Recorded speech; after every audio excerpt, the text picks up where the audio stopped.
A cartel leader is killed in Mexico in a U.S.-Mexico joint operation, and chaos erupts across Mexico. The tariff decision I was right about. Duterte is up at the ICC, and Mr. Daddy Kushner is in trouble in France. All that in the J.D. Vance corner here on the Foreign Report.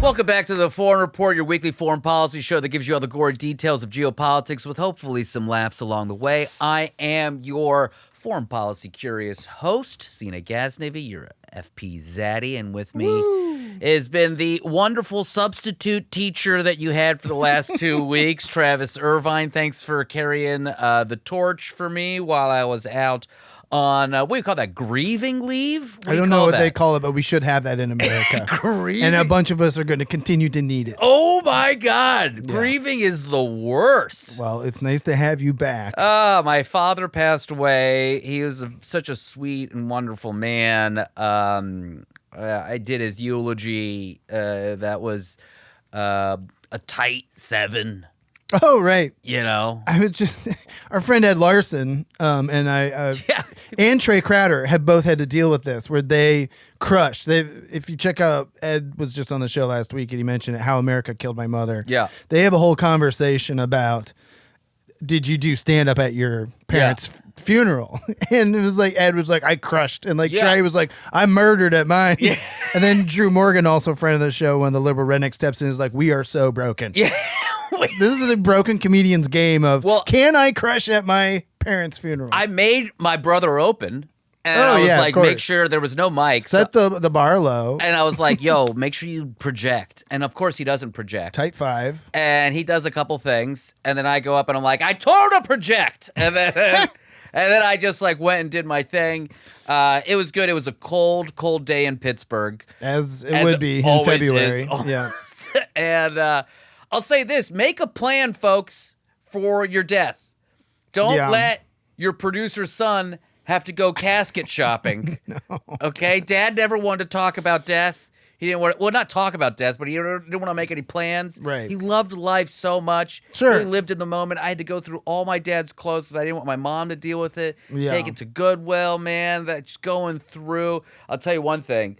There is this, when you have a ton of clothes that you have to send to Goodwill, I don't know if you experienced this, but you have to take a picture of them when it's over like $500. And it was like his entire closet. Sure. And so I didn't want to take a picture of everything. Yeah. So as I separated everything into categories, I just took a video of me holding up each thing, and then that was going to be the kind of like... Did screenshots later? Well, this is a producer way to do it. Exactly. It's a producer way to do it. Yeah. But here's the thing. As I'm holding up each of these pieces of clothing, I'm like holding up these sweaters that like are so important, that were so like, burned into my mind, like hugging my father in these like 90s, those like, I don't want to say Cosby sweaters because you used to know to say that, right, but everyone knows what I'm talking about. Like Notorious B.I.G. sweaters. Yeah, we can call her Sinbad. Sinbad sweaters. Yeah. I would hug him and he'd have these, beautiful sweaters, and I'm like holding it in the video.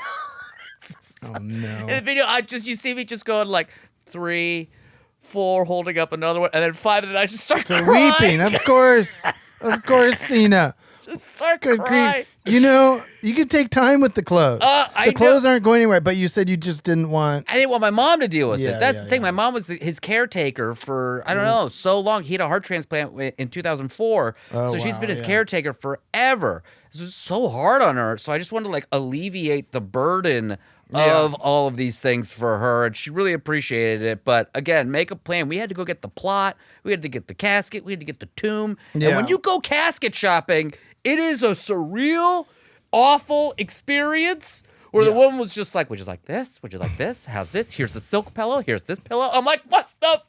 Get me out of here. Right.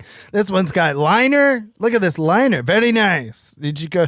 Did you go to a Persian? No, there's a Persian rug that my dad is. No. That's a very Pittsburgh way to do it. Yeah. Roll them up and into the river. We put French fries on the casket. Yin's going down the river. I did eat at Permani's like 12 times when I was home. God, I'm so excited to go to Pittsburgh again. It's crazy. I love the food in Pittsburgh. Sorry to change the subject from your grieving. It's fine. But I've found that eating a ton helps in times of grieving.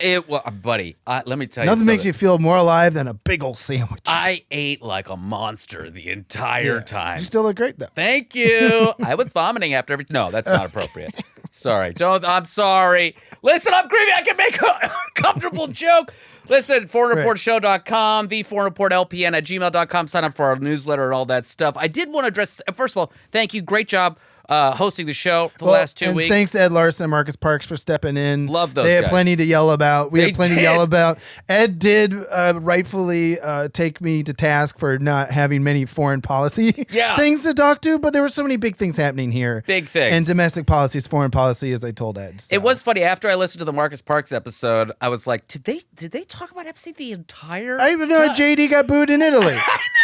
But also, I knew Marcus would have shit that I didn't even know about on Epstein. Same. Steve Bannon, they created 4chan to get the whole 4chan thing really threw me because I don't want to say I was a 4chan kid, right? But like I was on 4chan quite a bit, viewing it as wow, theater of chaos over there. Yeah. And to know that he had his grubby pedopause in there, incredible, terrifying. Yeah.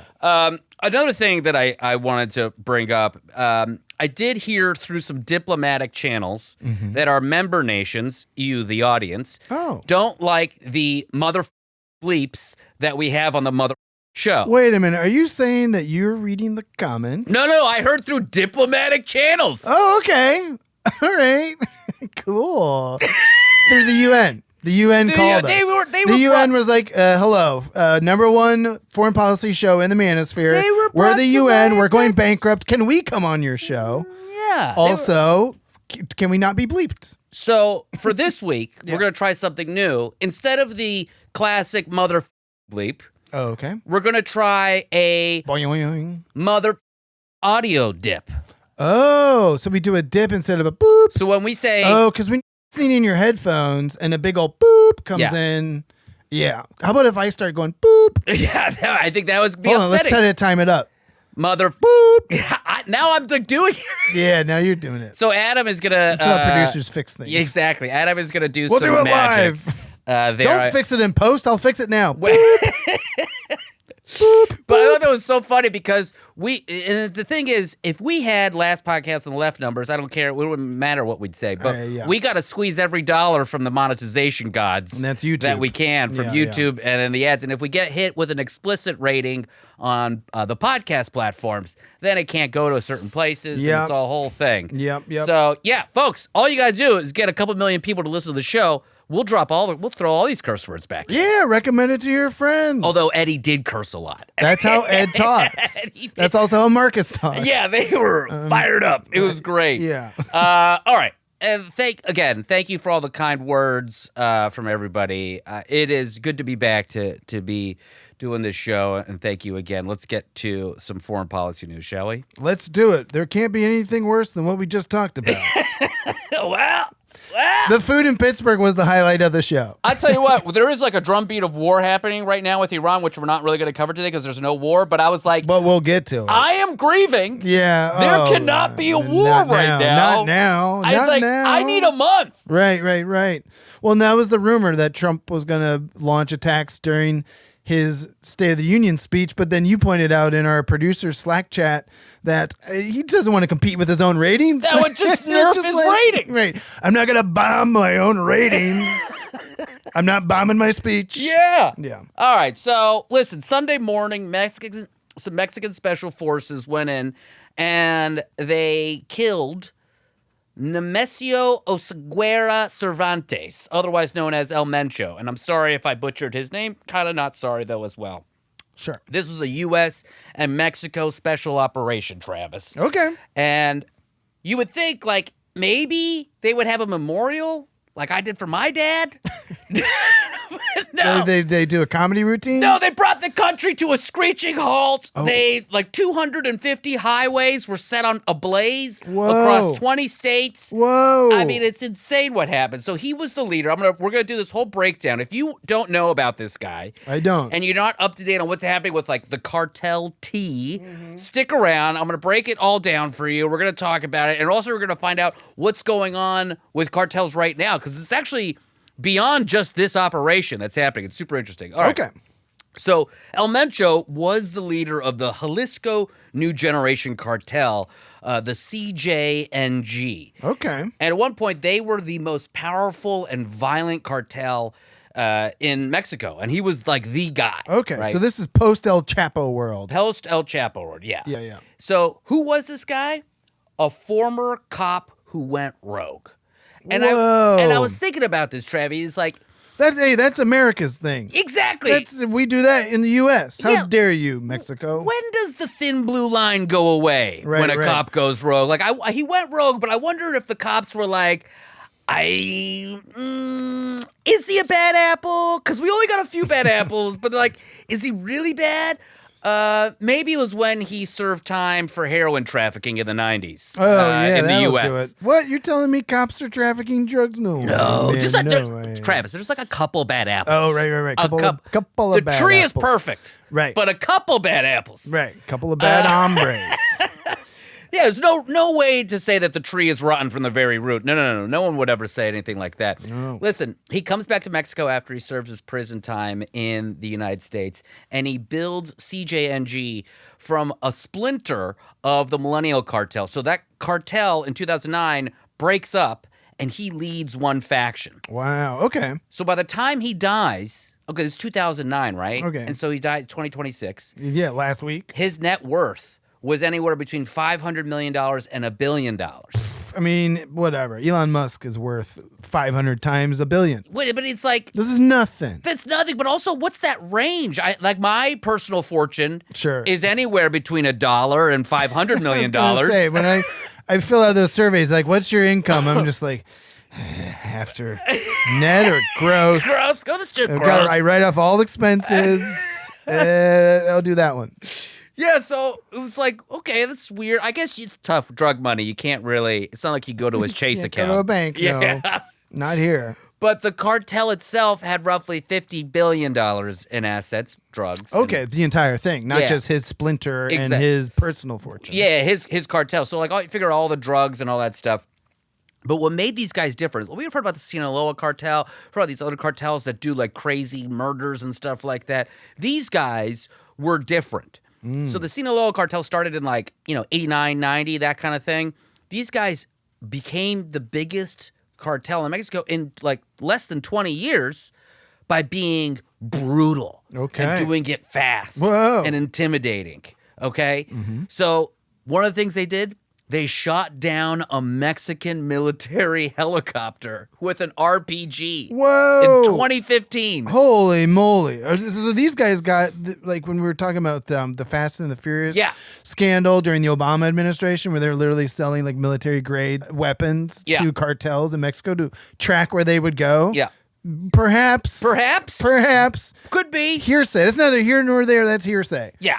But I'm going to take a couple guesses where they got an RPG. I mean, who knows? I mean, America, very easy to get those things. Right. That's what somebody's commented once. It's easier to get guns into Mexico than it is to get drugs into the U.S. 100%. Yeah. CJAG also shot, they also attempted to assassinate the Mexico City police chief in broad daylight. Whoa. So they also do all these propaganda videos where you ever see those ISIS or Al Qaeda recruiting videos where they're in the desert doing military exercises and stuff like that.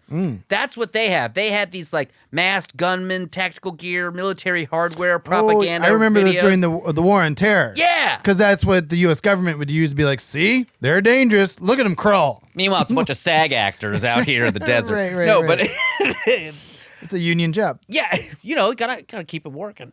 All right, so the U.S. had a $15 million bounty on his head, and just last month, the Trump administration designated CJNG a foreign terrorist organization. Okay. So Listen, I'm not going to argue with the administration on deeming them a foreign terrorist organization. Whatever, they're the big drug cartel. They pump a bunch of fentanyl into America. Yeah.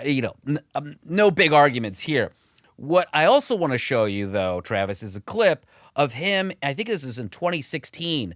Now, the president at that time cracked down on some of his men. The president of Mexico. Yeah. Gotcha. And they had this operation where they were really messing with El Mencho's operation. Oh, okay. And so here is a clip of a phone call he's giving to the police. And I'll pause it here and there to kind of to translate. But if you're watching on YouTube or if you're watching on Spotify, you'll be able to see the captions. There is just like a couple things I want to call out and how insane this guy was. Okay, cool. Uno. Hey, ¿quién habla? Mira bien, hijo de tu puta madre. Soy Mencho. Look here, you son of a... It's Mencho. Because the cop answers the phone. He says, who's this? Relaja tu puta gente a la... You better stop with us, okay? Verga, soy Mencho, güey. Relaja tus putas partidas, si no te voy a partir tu madre, tía, todo tu You puta guys perra. gotta fall back or I'm gonna f you up. Hasta tus putos perros te voy a matar si no te relajas, güey. I'll even kill your dogs if you don't chill out, bro. Ya está, señor, ahorita los bajo. And then the cop is like, yes, sir. Hijo de la verga, te tengo ubicados en Chacala, güey. Don't you hang up on me.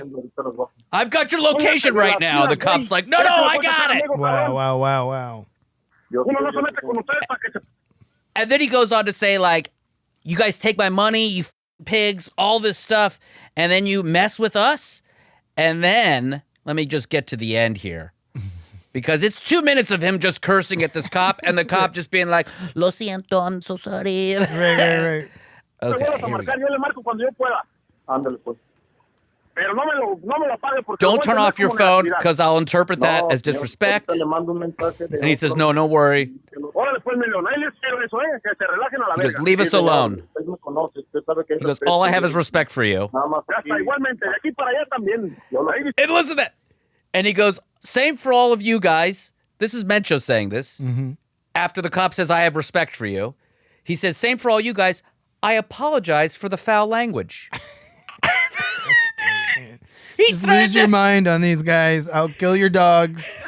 I'm sorry, I swore. I'm sorry, I cursed. That's great. See, that's proper. That's a proper villain. That melted me. I was that is sci-fi right there. I am in a different reality. So how did they catch this puto madre? Is that what they called him? But he called the cop that. Yeah. But if you want to call him that, I wouldn't. I'm just trying to. We want to be safe. I want to remember some cool language for when I get in an argument in an Uber. Yeah. I don't know. So they tracked him through his girlfriend. So Dios mío. They drive to a secluded cabin in Tapalpa, a mountain town in Jalisco, about 80 miles south of Guadalajara. Oh, wow. Pretty area. So he has his night with his girlfriend or whatever. They're following him the whole time? Yeah, they're tracking him. And she leaves. He stays with his security detail, and that's when it starts happening. Pre-dawn on the 22nd. Pre-dawn. Ground heavy raid.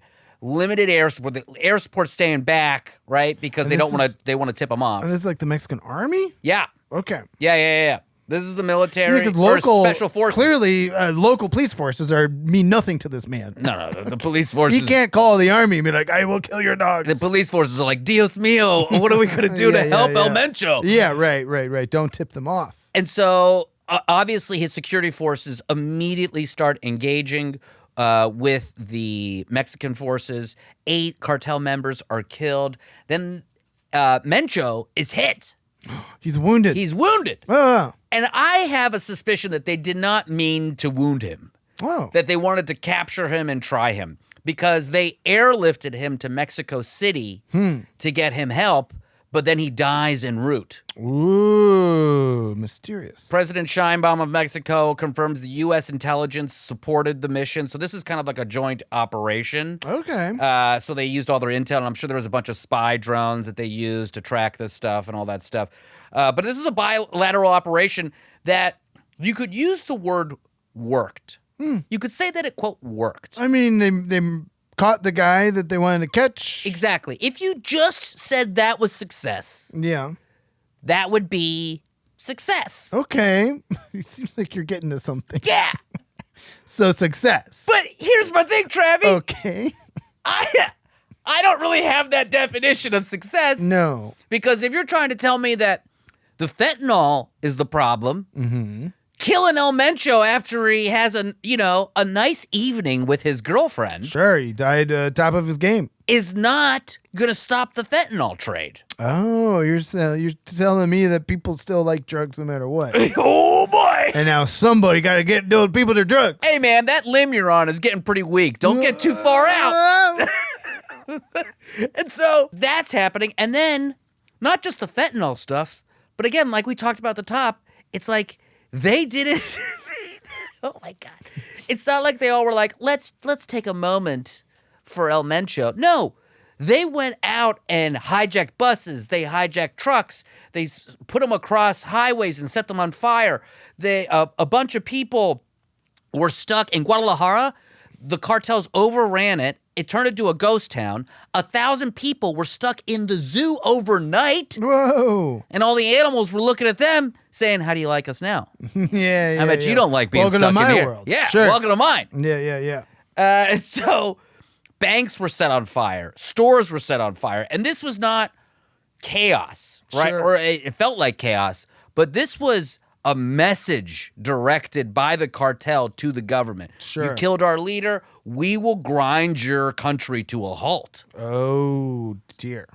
So this is why I don't think it necessarily works, because now you have a succession problem within the CJNG cartel, Right. and they're going to figure out, they're going to have to figure out who's going to, now there's like a whole civil war that's going to happen with them. Yep.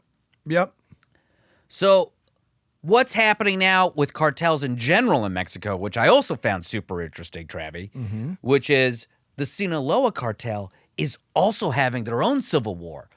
They've got problems. Oh, boy. And at one point, CJNG had partnered with a splinter group within the Sinaloa cartel to go after another rival faction within Sinaloa. The enemy is a rival drug faction. Exactly. The old phrase, yeah. But now you have two of the biggest cartels in Mexico trying to do a power grab of both territory and leadership and supply chains. And you know what? They're not all getting into a room and hashing this out like gentlemen. No? They're going to just create murder across the country. Yeah, we heard on the phone call, this is how they deal with things. I'm going to kill your dogs. One little tidbit as well. Yeah. El Mencho's brother and daughter are in prison. And the de facto successor is his stepson, who is an American-born citizen. What? Oh, no. Well, at least the U.S. administration, the U.S. intelligence says that he is the de facto heir. Okay. Right? Successor. Let's turn him into a CIA asset. Oh, Let's go. We could. But I thought, Travis, I don't know, correct me if I'm wrong, I thought the illegals were the problem. I thought the illegals were all the cartels and the murderous regime. No. Are you telling me we're like this country is giving birth to people that are murderers? Yeah, it would appear to be that way. I don't know. I don't know. Maybe I've just been wrong this whole time. No.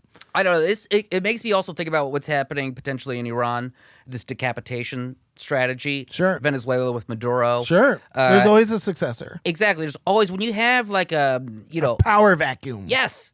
You have an infrastructure that's pretty hierarchical, like we talked about with how terrorism ends. When you have a hierarchy, you have to go in and basically take out the whole system. Right. In Venezuela, they left all the generals that run the economy. In Iran, I think what the plan is to get rid of the supreme leader in some way, and they think that that's going to do it. I don't know. But if that's the strategy, that's still not going to help the Iranian people out. They're still going to get killed. Right. Because there's still the infrastructure. Yeah, That same was thing. created, yeah. So the head of the snake is not necessarily the end of the tail. So you're not getting rid of the fentanyl. To your point, people still doing the drugs. Yeah. And there's a whole boatload of people in Mexico that are ready to ship the drugs. So I don't know if this was... Boatload of people. I see what you did there. Yeah, I did. You did that, right? But the Sheinbaum, the president of Mexico, I mean, I guess this is, I don't know if this is her pivot because of Trump's pressure or what, because her predecessor was more about creating social services for like the citizens and stuff, right, and not messing with the cartels too much and just kind of like trying to let them be and keep it peaceful. Right. But I don't know. Maybe she's going to do more? Who knows? Well, I was reading that in the next election, the person running against her would be a hard right anti-drug billionaire in Mexico. Oh, interesting. So she could be threatened electorally as well. Maybe this is a move to kind of placate that. But also if Trump, I mean, she's got to deal with Trump. And just like if he's like, hey, how about this? We go after this guy and I'll take care of everything. Yeah. How about that? I mean, you kind of have to, again, she's got to placate everybody at this point. At this, it's insane. So, and then the World Cup. I forgot about the World Cup. Oh man, don't take away my World Cup. This is your area. If they take away my World Cup, all I have is the Cavs. And actually, they're doing pretty good. James Harden. Well, the World Cup, Guadalajara is a host city. Yeah, it's basically it's a cool idea. It just kind of sucks we're doing it during Trump, but Canada, Mexico, and the United States are all co-hosting. So it's going to be one of the biggest, most spread out World Cups ever. I see. And it's a cool idea. It is a cool idea. We're uniting all our cultures. Well, I got one problem, though. I don't know what that united means. I don't know anymore. So, I don't know. We'll see. But it's like, wow, it's just, what a mess. But listen, that's how things are happening. I didn't really know a lot about what was happening with the cartels. I find that to be the most interesting thing, is that there is going to be a power struggle now among multiple cartels, multiple factions. We're going to hear some new names of cartels probably pop up that sound like... right, and new nicknames. Yeah, that also sound like WWE groups or whatever. Somebody brings up El Guapo. He was the bad guy in Three Amigos. Yes. God. Would you say I have a plethora of horses? What is a plethora? Man, I got to rewatch that. Sorry, that's the only thing my brain's like, oh. El Guapo, if you move one more muscle, I'm going to fill you so full of lead, you're going to be using your dick as a pencil. I'm sorry, what exactly do you mean? Man, you know what? Let's bring back El Guapo. Let's bring back... If there's an El Guapo out there, let him have it. We'll support you. Let him have it. We'll support your cartel. Yeah. All right, well, let's let the sponsors support us. Oh, great. God knows who they are, because it's programmatic. We don't know. We have no control. Good switch. This is the Forum Report for Travis and moi. We'll be right back. Welcome back to the Forum Report, your weekly foreign policy show that gives you the gore details of geopolitics with hopefully some laughs along the way. We're going to try, even if we have to quote the Three Amigos. Yeah, that's in this segment about Mexican cartels. People are going to be like, the three who? Come on, folks. Look it up. No, I think our audience is hip. They're hip. Yeah, they'll know. Yeah, they'll know. The tariff ruling came. This is big. Man, finally, I got one. So you were vindicated. Well, I didn't include this in the 2020. predictions. Okay, yeah. I but wish you've been I did. saying on the shows, like, there's no way this is legal. Because I listened to all the oral arguments, because I'm a nerd, and I was like, these justices are not happy about this none case. of them. And by none of them, we mean at least five out of the 9. Yeah. I think it was 6-3. Yeah, it was 6-3. Because Roberts and Gorsuch were both, but I remember Kavanaugh voted in favor because of the State of the Union speech. Trump made a point to what a loser. Only shake Kavanaugh's hand and then yell at them, and they're all sitting right there. What a loser. God, don't get me started. But you know what? When you get Gorsuch on your side, I mean, that's a big deal. I mean, Gorsuch, I would say he's your swing hitter right now. I mean, which is crazy. He votes with the Democrats, and Roberts too. I mean, Roberts is really the swing, but Gorsuch is like the old timey, I would only read the Constitution with my 3-point hat on type thing. It's kind of again, talking about nerding out about the Supreme Court, it's both comforting and scary that the oldest members are the most conservative members on there right now. It's Alito, who's appointed during W. Bush, and then Clarence Thomas, who got in under H.W. Bush. Yeah. So I'm comforted by the fact that I just look at the clock and, hopefully tick-tock, not just an app that's losing power. Let's talk about this case a little bit. They were ruled illegal, and so I just want to play a quick clip from people that don't No, or there's a little bit of a quick breakdown here. Yeah. 'Cause I don't want to explain the whole Because the fucking- context gets pretty nerdy, but basically he used some legal loophole to declare tariffs, right? A national emergency or something. You can't make everything an emergency. And if we're talking about the United States government, the way it's supposed to work is Congress makes tariffs. Yes, but they gave the authority for the president to do tariffs as well. Problem is, when you use that authority in the way that he did, not legal. Not legal. And let's listen to this is a quick clip from CNN that kind of gives you a little bit of a primer on what we're talking about here. The most significant cases that the justices have decided in recent years. Here, the Supreme Court ruling that President Trump's use of these emergency tariffs that he has implemented are illegal. It's the most significant economic case to reach the high court in years, sweeping implications for the economy and, of course, for presidential power. And at stake here are billions of dollars in revenue that have already been collected by the government. Pamela Wolf, the other significance here is that this is the first time that the 6-3 conservative court has ruled against President Trump in one of these major cases that have gone before the court since he returned to power in January. So that's like huge, that it was also a 6-3 decision Yeah. as well. That's, I mean, I like that. Yeah. And so that means Coney Barrett must have been... she was upset. But yeah, so these are illegal. My big question, which I haven't found an answer for, and I've even posted about it online, it's like, how do the returns happen? How do the refunds happen? Yeah. And like, what is that process now? I'm sure some people already saw, he already went on television and was just like, doing it again. Right. He's doing it again. 15% across the board. Yeah. And I think one of the things that's clear in this ruling is that tariffs are a tax. Yeah. That was decided. Yeah. That was like a core part of this. Tax paid by consumers. And the tax power is solely with Congress. Yes. And so you could do tariffs for economic, but if you do it like the way he did it, emergency powers, blanket tariffs, all this stuff, it's a tax. Yeah. And tariffs are a tax. Yeah. Like they raise the price, they generate revenue on the goods that come into the country. And then that revenue goes to the government. Yeah. And that's a tax. And there you go. And so there was this. So just a couple numbers here. The tariffs have raised almost $200 billion. And the effective, and that's like so much more than what we usually do. Usually I think it's like single digit billions per year. And the effective tariff rate under him before this ruling was 11.7. Before Trump, it was just over 2.5 or something.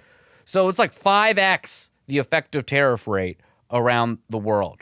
And so a lot of those things, so goods have gone up in price. Right. A lot of these companies have absorbed some of the costs. Some of the foreign producers have absorbed some of the costs. But now, like this is going to be a huge problem for them to deal with because like FedEx has sued already. Right. Because they're having to pay. Right. You know, Costco, Revlon, they've already started lawsuits now. So now you have more cases that are going to go through the court system. Oh my God, what a mess. And it's just an absolute mess. Oh my God. And Kavanaugh even said in his dissent, if they struck it down, it would be a mess. Cool. And which is like also a terrible argument. That's not an argument. It's not a legal argument. Yeah, it's not.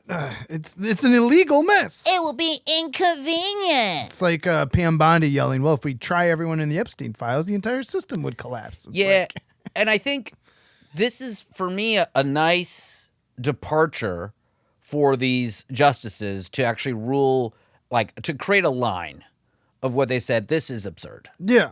And I'm glad we finally got there, because if it didn't happen with this, you know, they already have the thing where, like, Trump can order the murder of a foreign government leader and he's protected by the presidential immunity. Right. Like, that to me is absurd. And it's funny that they were like, you know what? Charging money for, like, an iPhone coming into the country is not okay or whatever. Right. So that was like a crazy thing. I think the tariff thing, we're going to see more about it, but what a mess. That's I mean, it's, how do you even start to refund everything?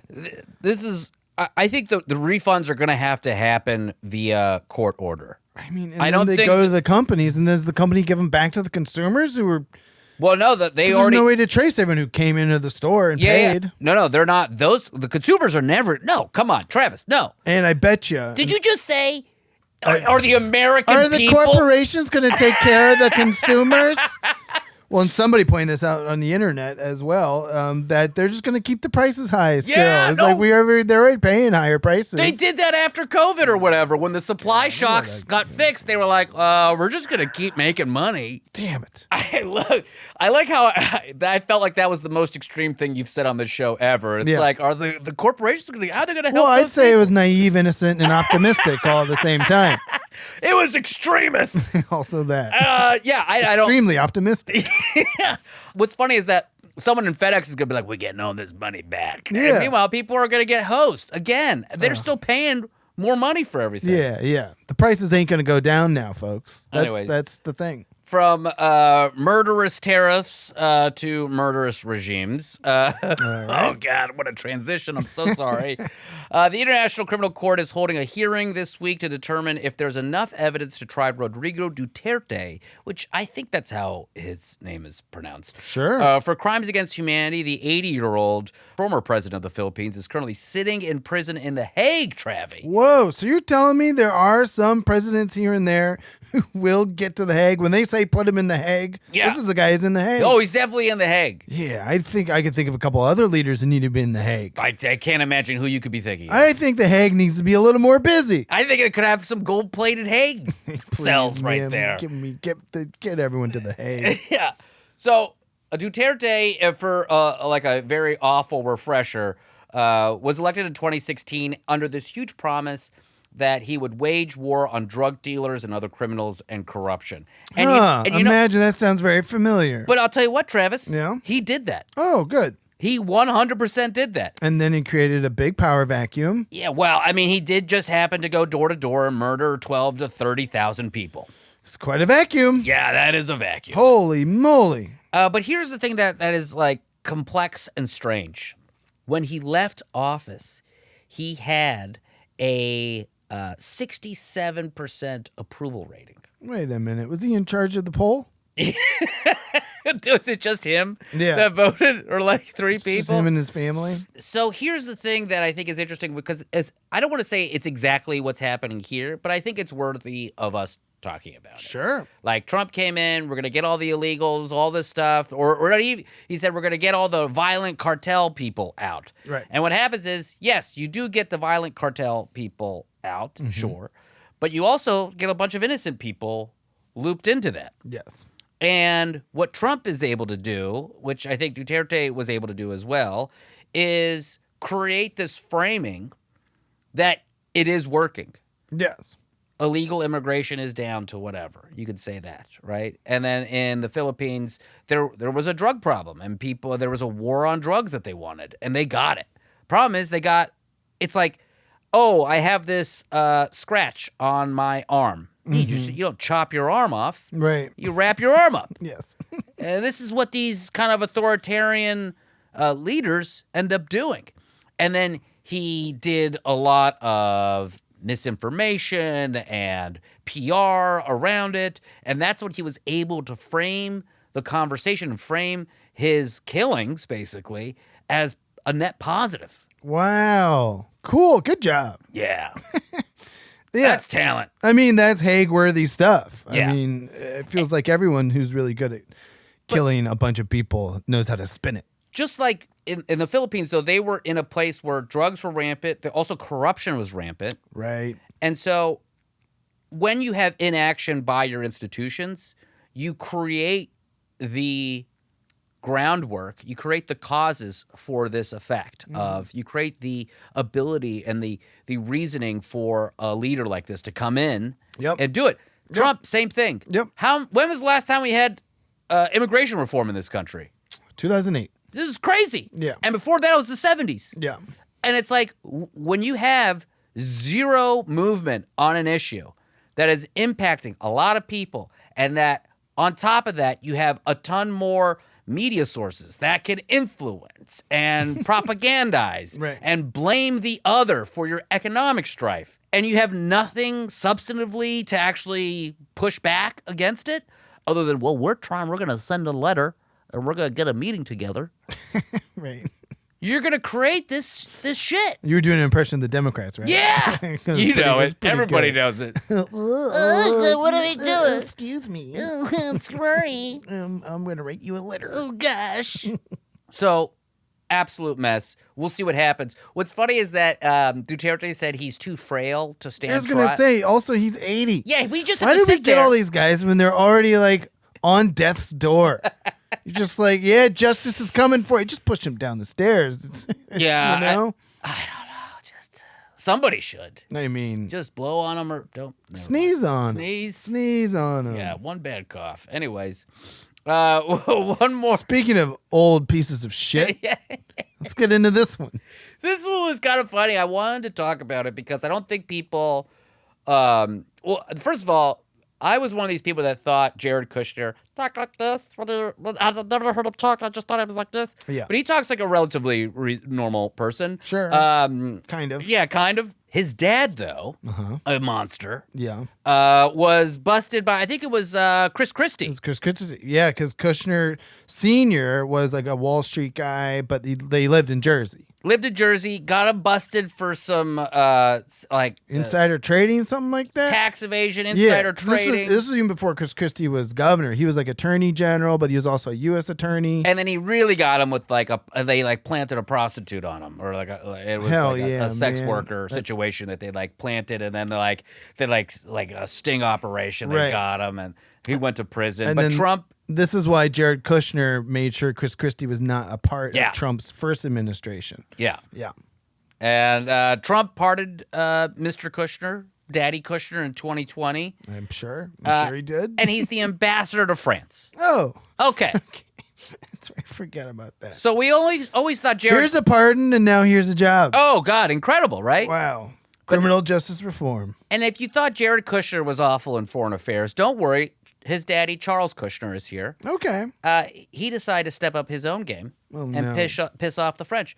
Basically, after a radical far-right activist was beaten to death at a rally when fighting broke out between radicals on the far right and the left, Trump threw himself... And this is in France. This is in France. So far left and far right for them are like much different than ours. Much different. Right. You know, whatever we want to even define it. Yeah, I think far right over there they're just pretty anti-immigrant. Yeah, exactly. But they still like a 4-day work week. Yeah, and they still like healthcare. Right. They still like basic stuff. Yeah. So this guy gets killed.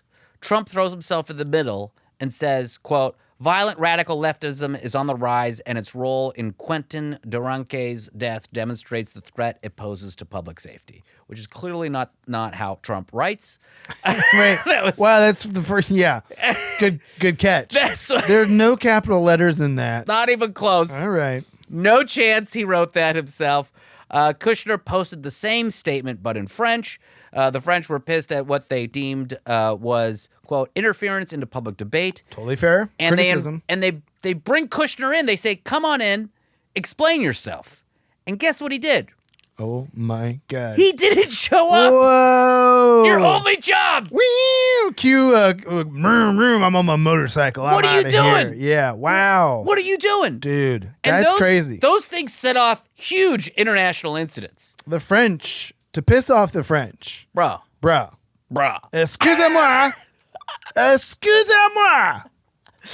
Oh my God! So yeah, they fixed it after a while, but man, this was, A big come on. deal. Your only job is to show up. Just show up. They can yell at you in French. You don't even know what they're saying. Yeah, Yeah.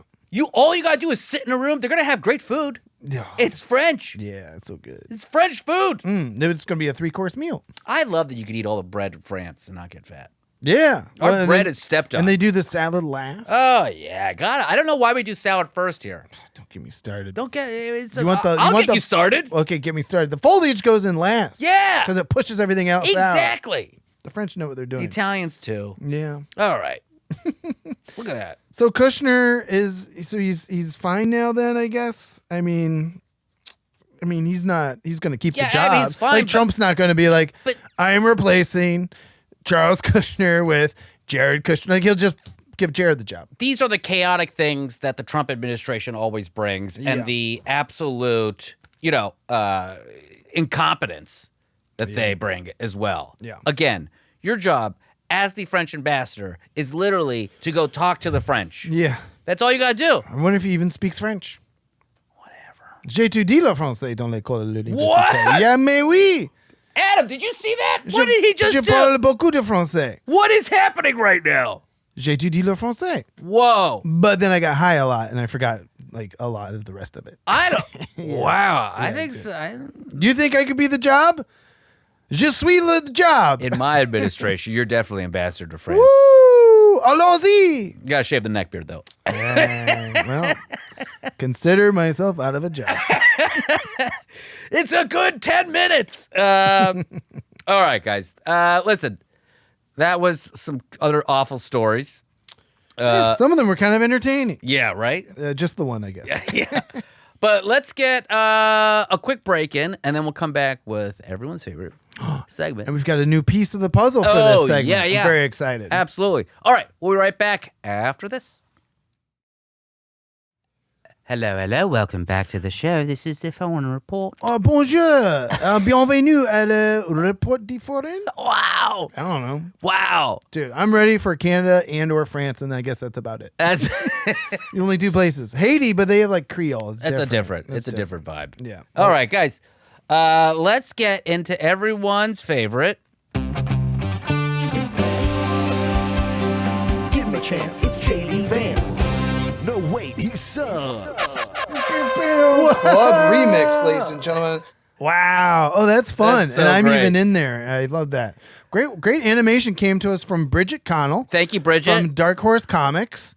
I remember on Instagram, she messaged me and said she was working on something, and that exceeded all my expectations. That was the first time I saw it also. And I think you would agree my beard needs to be a little bigger. But don't worry. By next week, I'm hoping it'll be back. You're a very sweet man to deal with me teasing you about that, so I appreciate that. It's such a funny beard. It's But thank you, Bridget. Really funny comes first for you, which is what warms my heart. Dude, I am a comedian first. Unfortunately for everyone else in my life. I'll tell you a quick story about that. I have a tattoo on my leg of the Persian lion with the sun and the sword and the sun in the background. Operation Rising Lion. Right. Okay, it's not that. Okay, What I came got first, it the before. tattoo or the operation? I got it first. All right. So my mom's never seen this tattoo because it's up on my upper left thigh, where and you I'll get a show the tattoo. audience here one day on our OnlyFans. Yeah. But I'm in the hospital room, okay, and I'm there, and Dad's like, he's going, Yeah. right? Oh, And my man. dad has seen the tattoo, and he thought it was great, and he Yeah. loved it. Okay. And underneath the tattoo, it says "Funny comes first." Yeah. Okay. Two things that were really important to me. And this is like 20 years ago I got this tattoo. And so death and grief do crazy things to you. And so my dad's still alive at this point, and he's just kind of laying there. My brother's there. And I turned to my mom and I was like, well, good as time as any. And I show my mom the tattoo for the first time in my life. Wow. She was so pissed. Oh, no. So shocked. In this moment, to be pissed and shocked over a tattoo. She goes, I would never think my son get a tattoo. But Mom, it's Rising Lion. It's yeah. So yeah. Anyways, that's my little aside on that. No, I'm glad you. I have my beard. You have your tattoo. We like comedy. We love comedy. Your comedy's permanent though. Mine's is. gone next week after I'm being heckled. Over Yeah, here. you can write some more time. You write some more jokes. You're too good looking. I appreciate it. I have nothing to say on that. I have no notes on your notes, sir. All right. Well, it is What's funny. going on? Well, now that you're talking about comedy, I did comedy in Seattle. I Okay. went to the Pacific Northwest this past weekend and did comedy in Seattle. I do apologize to the fans in Portland. I must have misspoke or when Ed was on the show. I was looking to do shows in Portland. I could not find any. Did you mess up Seattle and Portland? No. I just I said I was doing shows in Seattle and hopefully Portland. Oh, I think. I see. I'd It have to didn't go work back out. and look at the tape. I see. I had multiple fans contact me. By the way, I don't really use Twitter anymore, so if folks are trying to reach me on Twitter. Oh, yeah. I'm sorry for that, but yeah, I had some Instagram folks be like, "Hey, where's your?" Because I was doing a Don't Tell comedy show in Seattle. Got it. And I was just going to say, I did the beard jokes and they crushed. But I also did JD Vance jokes, which is so refreshing. I did a coffee shop in Seattle and everyone booed for JD Vance. And then I did this Don't Tell comedy show. And this is like a secret, right? Like they email you that day, like, here's where the show is. And this is on the 35th floor of a nice apartment in Seattle. And I was like, JD Vance, huh? And like, this is the Friday show. So I was like expecting everyone to boo like they did in the coffee shop at the Thursday show. And no one booed. And then I quickly had to be like, or maybe you live on the 35th floor of a nice apartment. You like JD Vance. Maybe he's doing a great job. You have no notes for him. It's just like, oh, I found the only Republicans in Seattle. That's incredible. Of course they would be, but it's fine. Did they like the joke still, well, I don't want to ruin the jokes. But, you know, it just, everyone still hates JD once you get to the jokes. My brother was asking, like, what clips of ours do well, like, what content of ours do well. Does and I pretty tell well. him, and I'm like, you know, it turns out all the work we do doesn't matter. These JD Vance things work so well all the time because here's my theory. He's universally reviled. And that's a perfect segue into the Politico article. Give it to me. They're calling him the Enigma. Oh, yeah. They talked to 12 Politico did an article. They talked to 12 diplomats off the record, right? Anonymous, because no one wanted to, you know, any clap back from this thing. But no one knows what to think of JD Vance or what a 2028 or sooner presidency would look like for foreign relations.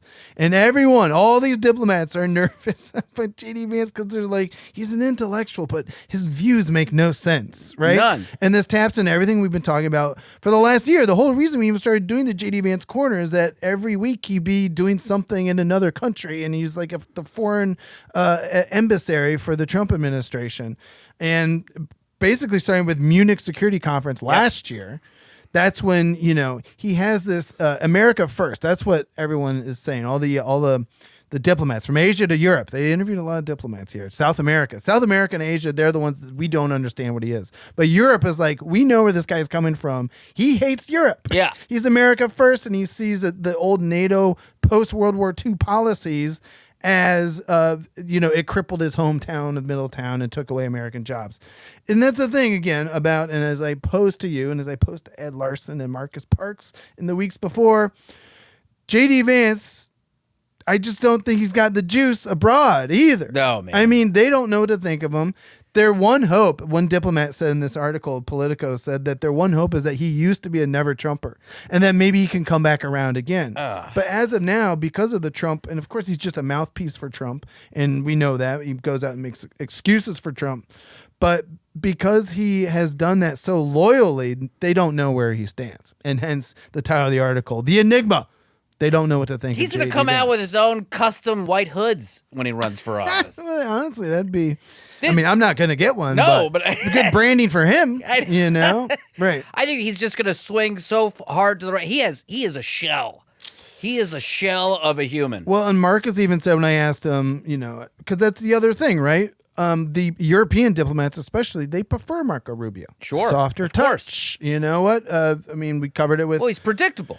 Yeah, well, and he's from the old school, like, we will still be there for you. Yeah. I'm just here on behalf of Trump right now. And that's what Ed and I talked about that last week as well, because Marco filled in for the Munich Security Conference while you were gone. And everyone loved it. They're still like, well, it's better than JD. Yeah. Like, that's the thing. Remember? Well, the thing was, Marco at that conference Yeah. went and said all of these nice things. He talked He said about... America's a child of Europe. Exactly. All of these things. He like complimented their art, their culture. He called, you know, all that Softer stuff. touch. Yeah, all that stuff. And then he still said all the same. The policy is, it's just like how we deliver it was Right. different this year. Right. And so they liked it. Giving him a standing ovation was absurd, in my opinion, but like I get where that was coming from. But with JD Vance, I feel like it's almost bipartisan to dislike him. Yeah. Oh, it's universal. It's international. I remember when he first got announced, you were doing that man on the street thing. In Wisconsin, at Milwaukee, at the RNC. Everyone hated him. Yeah, right away.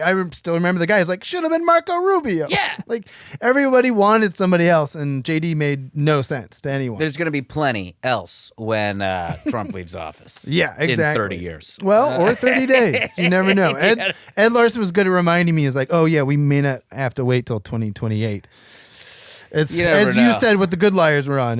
Big Max's way to the great beyond. that would be great. I mean, but we won't wish for it necessarily. No, we can't. We'll get shut down that way. Yeah. But we are a conspiracy comedy network, and you were making a very funny joke. Jokes. Yes. So, but there's no bigger joke right now than JD Vance, and he's the biggest international joke happening right now. Yeah. While you were gone, we also covered the fact he got booed at the Olympics, the Winter Olympics. So Europe hated him there, and then he went to Armenia and talked about the Armenian genocide, but then had to delete the word genocide because the Turks in his anti-DEI, anti-Biden administration was like, you can't say that with genocide. So insane. So, the man's silly putty. He's silly, and you can put him, form in whatever you want if you're a powerful guy like Trump. And so that's why it's just like he's not his own man. Like Peter Thiel, like Elon Musk, he didn't have a strong father figure in his life. And now he's looking for them elsewhere. That's why I'm solid. And that's a great way to bring it full I circle. had a great dad. Let's hear it for the good fathers out there. And you're a good father. Great You're dad. following in your father's footsteps. Thank you. I miss my dad so much. I hope you all got to have a good dad, or if you don't, just have some good memories with him. you know? mean, another shout out to Ed Larson's documentary, How America Killed My Mother. I don't want to spoil it for folks, but the part that brings me to tears every time I see it, and I made it, is when Ed reunites with his dad. Because he's like, here's one thing I can control in this big world of problems. So shout out to all the dads, the good ones and the bad ones. Come around.